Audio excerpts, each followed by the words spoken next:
Right then, so for this whole Parliamentary Papers Act interpretation and meaning, right?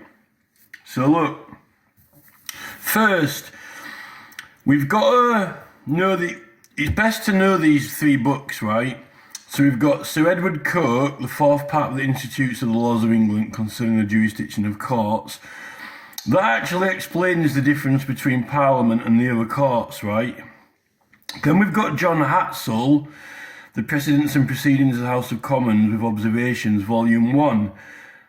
That gives examples of all the consequences, what happens to people if they violate the jurisdiction of Parliament, right? Including the other courts and the authorities, right? And that gives evidence of the example of it in action. So it actually shows it in due process of law. And then we've got Sir Thomas Erskine May, which he started writing his books in 1844, which is the treatise on the law, privileges, proceedings and usage of Parliament. I put the 18th edition because that's a good edition that's got a lot more explanation than usual in it, and more elaboration rather than being conservative with the explanation and briefings, right? So it's better to know these books, and here I've got the Erskine May book here, right? This is one of them. This is the 18th edition, which I've got, which is actually a green book, but it's got a brown cover on it, right? So it's best to know these books, right, before we approach this. Now, here, now this is what most people know about in the law. And this is the 1688 Bill of Rights. And all this was going on before this. All this jurisdiction and authority and usage of Parliament and petitioning and canvassing and giving out notices and signs and getting signatures and doing cases to Parliament was all well before 1688, already clearly established, right? Now, in the 1688 Bill of Rights, we've got this law. Well, we've got the illegal proceedings by the King's Bench. But the King's Bench was merged with the Supreme Court in Westminster, right? And then they also had like other courts like the Star Chamber, Court of Royal Commission. But after 1688, they said that in parliamentary proceedings cannot be questioned or intervened by anywhere out of Parliament. So that would have included the Supreme Court, right? And the new Supreme Court is only really a court of appealite jurisdiction instead of the Lords from the lower courts, right? Now, the right to petition is here that it is the right of the subjects to petition the King, and all commitments and prosecutions for such petitioning are illegal, right? But what is petitioning? Well, we know what petitioning is from this, and we know that it's the King or either Houses of Parliament because the King is Parliament, right? The King's presence is always in Parliament, right? So there are many books that actually confirm that besides these ones, which I could add to this list, like, Herbert Broom's Constitutional Law in relation to the common law, but it's actually also confirms it in here as well, right? So this is the problem with this, is that people say, well, the minimal interpretation of this is that, well, the King was actually prosecuting people just for doing the petitions, right? Like prosecuting William Prynne and Henry Burton for bringing causes, right? He prosecuted them not in the normal courts, in the King's Court, because he didn't like the cases they were bringing. So the very minimal interpretation of this, right, is that you can't be prosecuted for writing the petition and bringing the case by the King, right? But it's got nothing to do with you doing anything else, right? So let's just exemplify that now, right? Here's a petition, okay? We've written this petition out, right? So I can't be prosecuted for writing this out, okay, or signing it, right? Put your signature on it and a date and your name. Say if it's John Smith of Westbury Avenue, right? Whatever, right? So I've done this now, and I send it to Parliament, right? And then they sort my case out. Now, the minimum interpretation of this is that that's it, right? So that's done. You can't be prosecuted for writing this, writing the information on there and sending it to Parliament, and them doing it. The king can't prosecute you. Now that's what the police would like to believe, right? That's minimum interpretation. But there's a lot more to petitioning, because some petitions require 100,000 signatures, right? 100,000. So you've got to get all these signatures onto here. How are you going to do that? You've got to let people know about it, and you've got to either go to houses or print copies of this, make copies available, or put it in the newspaper or on the internet, or tell people about it, right? You've got to go around talking to people. So there's more to it than that, than just writing that piece of paper out, right? Which is why we get these stickers with the website on to advertise our campaign, right? If you want a website, you know, that's got the petition on it, or your information, and you have little handbills which are basically how it's available through the website, okay? The petition is available through the website, right? Now, what about this whole thing about being prosecuted and it being illegal? Well, this is the thing, right? Erskine May, it's not just parliamentary practice, it's actually the law, privileges, proceedings, and usage of Parliament. So, this is what we're talking about here in this book, right? And here we've got public petitions, okay? Here we've got the public petitions section, which tells you all about it.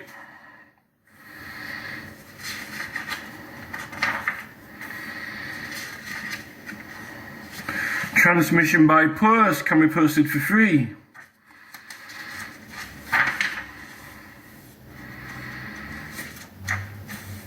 So this is all about petitions affecting privilege. So we've got privilege in there.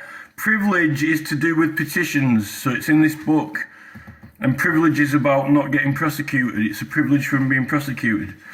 But we've also got the misconduct against petitioners. And I thought I'd have found that page actually.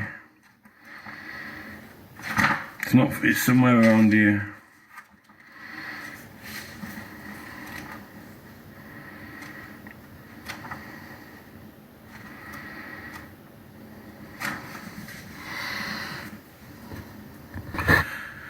Right, so here, misconduct affecting petitioners and others soliciting business before either house. So that is 131. Oh, actually I've got a bookmark in it after all, right? The National Trust, right? So here, look, this is the usage of this is about the usage. The law, privileges, proceedings and usage of Parliament, right? Misconduct affecting petitioners and others soliciting business before either house. Now, if you read the dictionary, before does not mean in front of, right? So it's as much to say that you could argue that meant, if you want to be minimalist on that, right, and say it's in front of Parliament, right, you're changing the word. right, in front of Parliament. I'm in front of Parliament now, right? If you want to change the word to in order to either house, if you look at you're changing the word for that. So you've got to change the word if you want to reduce it to being in front of or in the presence of, right? In the dictionary, before means in order to, right? So this is the medium meaning. If you want to reduce it, you got to change the word to in front of, right? And if you want to extrapolate the meaning, you have in order to either house. Now, what's this book even about? It's about proceedings and usage, right? How do you do petitioning? How do you use it? How do you get 100,000 signatures, right? You have to go do canvassing. So this, what even is this? It's about being arrested. It's about being arrested while you're on civil process, right? Or even by people who are doing civil processes, either or. Deterring people, and even obstruction of people, right, while they're discharging their duties. Well, what are the duties, right? What are the duties?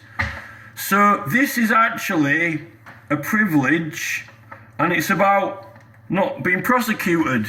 So we're on topic for being prosecuted illegally, right? Now,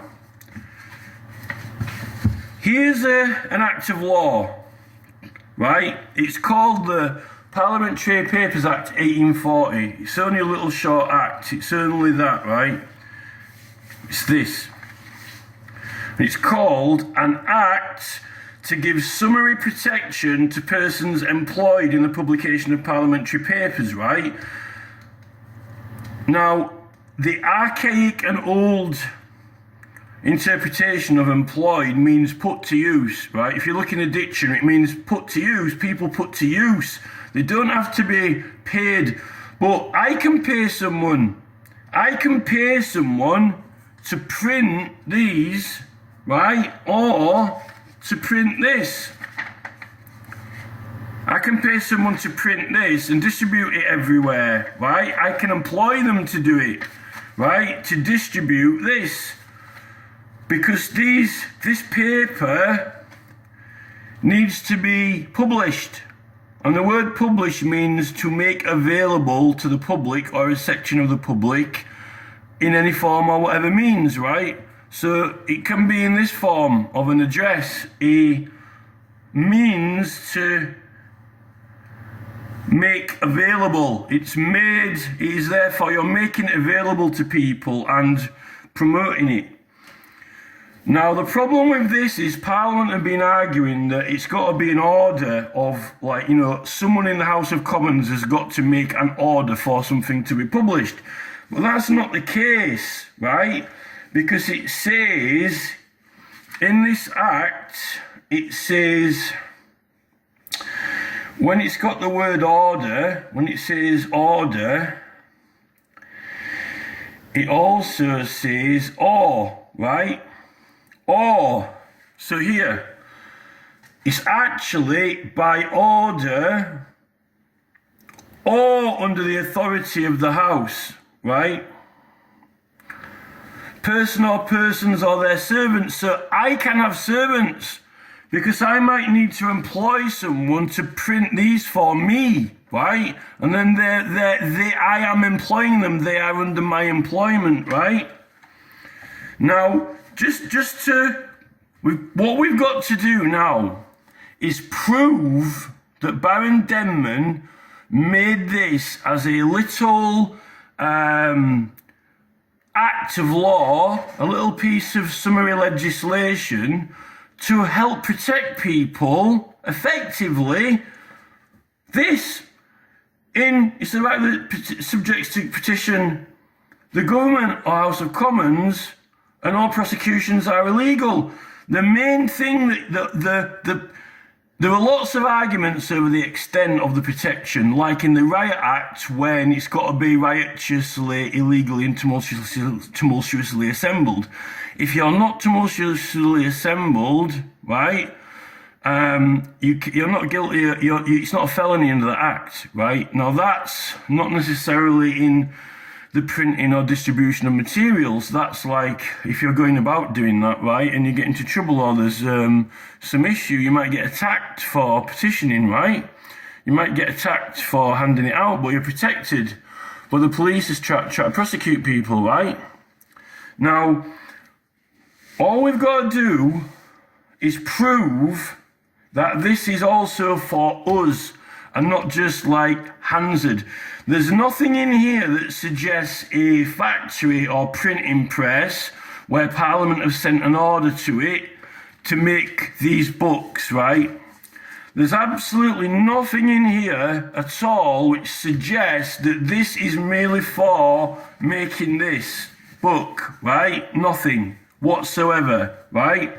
It's for everyone and anyone, right, who is getting into this, the law, privileges, proceedings and usage of Parliament. That is it, right? Now, this is the standing orders, right, of the House of Commons, right? 1905. They've got some of these in 1800s as well, and they're pretty much identical to this, right? Now, this is a book published by Parliament. It's called Standing Orders, right? These are orders. These are orders. These have been ordered by the House for people to follow them, right? These are our orders. We've been issued with orders, right? Now here, right, in the private bills, for example, these are our orders to what to do. Right, this is what I'm looking for now.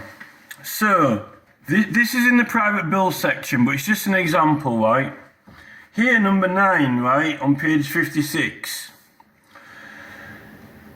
In the months of October and November, or either of them, immediately preceding the application for a bill, a notice shall be published once in the London, Edinburgh or Dublin Gazette, as the case may be, and in the following newspapers, namely, in the case of a bill relating specifically or particularly borough, town or urban district, the notice shall be published once in each of 2 successive weeks with an interval between such publications of not less than 6 clear days in some newspaper or newspapers published in such city, borough, town or district, or if there be no newspaper published therein, then some newspaper or newspapers published in the county in which such city, borough or town or district or any part is thereof situate, right? Okay? So you've got to put it in a newspaper and publish it, make available to the public at large or a section of the public in whatever form or whatever means. In this means it's through the newspapers, right? So we're already told to do this and directed to do it. These are standing orders, right? Now, this book of standing orders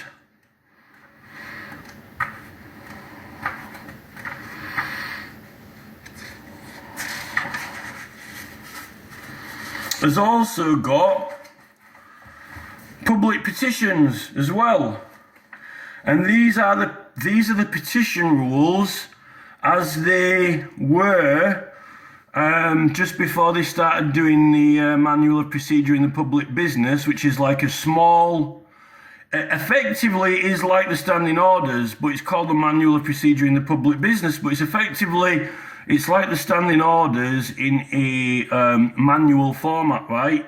But they're not just in the form of a normal standing orders now.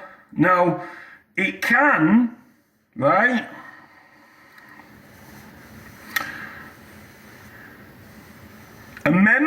One of the members presenting a petition can ask for it to be put in the newspaper. That's not the speaker, that's just a member, right? Or the committee can, right? And they're also printed with the votes. So it's about, petitions are votes and proceedings as well. But this is the question, right?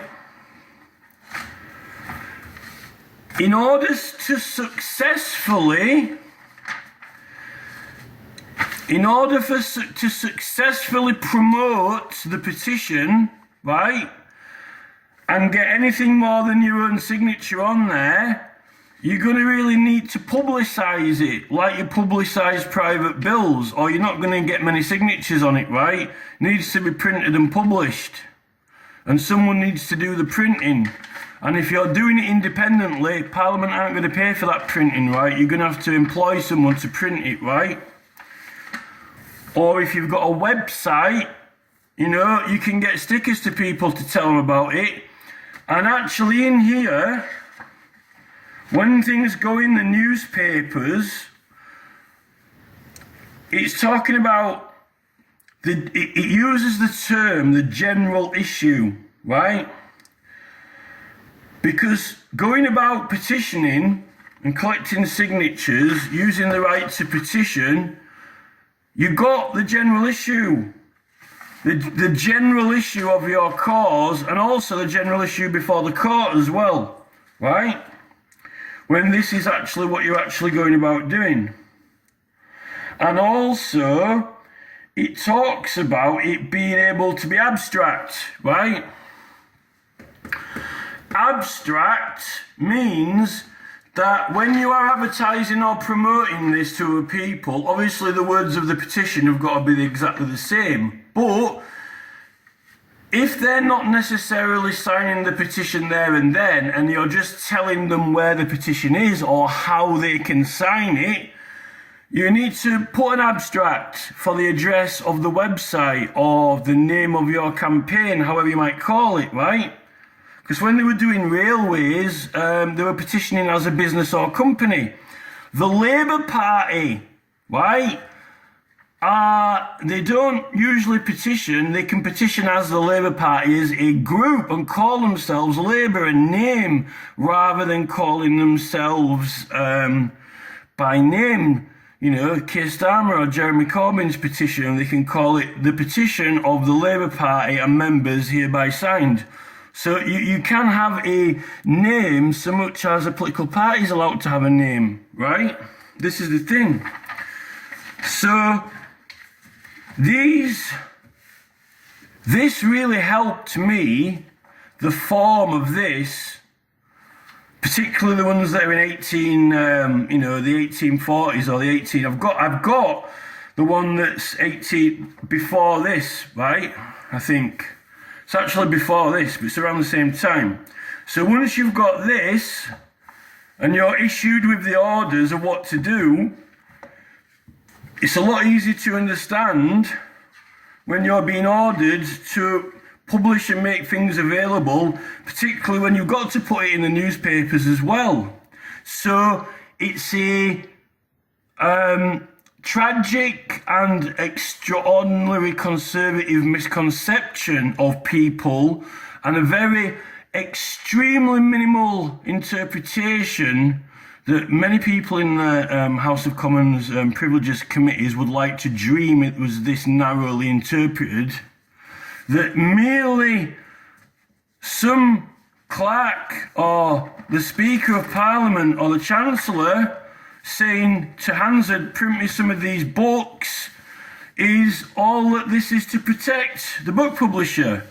It's true, there was a case about book publishing, but this is made for the it says, what's it for? The processes and proceedings of Parliament.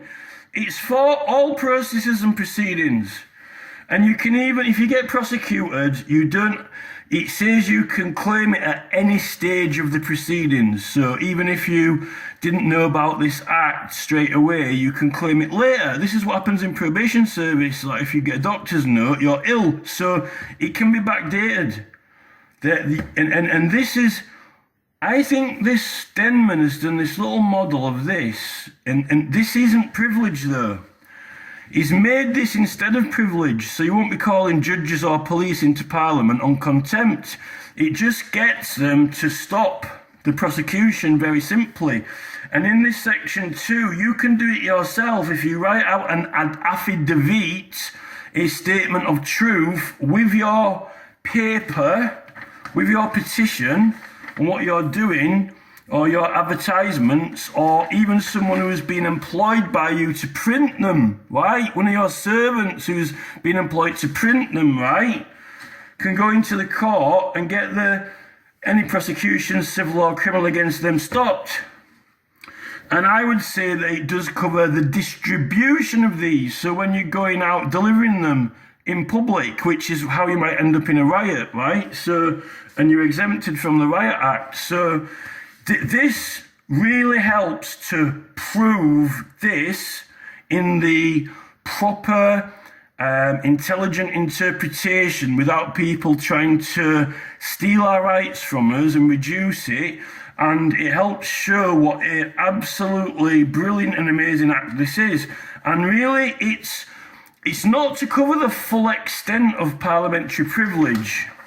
This is the privilege in constitutional law to its absolute explicit interpretation, because it says all prosecutions are illegal. But Baron Denman knows that one of the main activities and the primary activity that you're going to be doing, what are the requisitions of petitioning, right? And it's mainly canvassing and advertising and promotion, which deals with printed matter and the distribution of printed matter, which is part of the law, privileges, proceedings and usage of Parliament. Now, this book doesn't cover canvassing, and I don't think there's a very good book on petition canvassing. The election laws have got the parliamentary law of agency and a lot about canvassing and being an agent, but you've got to be authorised to petition. Anyone can choose to be an agent, right, of any petition, and not only choose to sign it, but they can choose to promote and advertise it by choice. So they're allowed to adopt agency. They're allowed to the usage of Parliament, right? Unlike in election canvassing, which also is under the parliamentary law of agency, you need to be an authorised agent, right? So this should have protected me when I got prosecuted for putting my stickers around, right? Because the Control of Advertisements 2007 says you can use any act. So you don't only use the 1688 Bill of Rights, any acts, you can use this act as well, if that's what you are doing. And the Control of Advertisements is about printed matter, and that is what this is about, the distribution and manufacture of printed matter for the usage of Parliament and its proceedings. It's absolutely not for the Speaker and the clerks just to tell Hansa to go publish these books at all, because I can employ someone and tell them to go print me a load of these up and they're protected.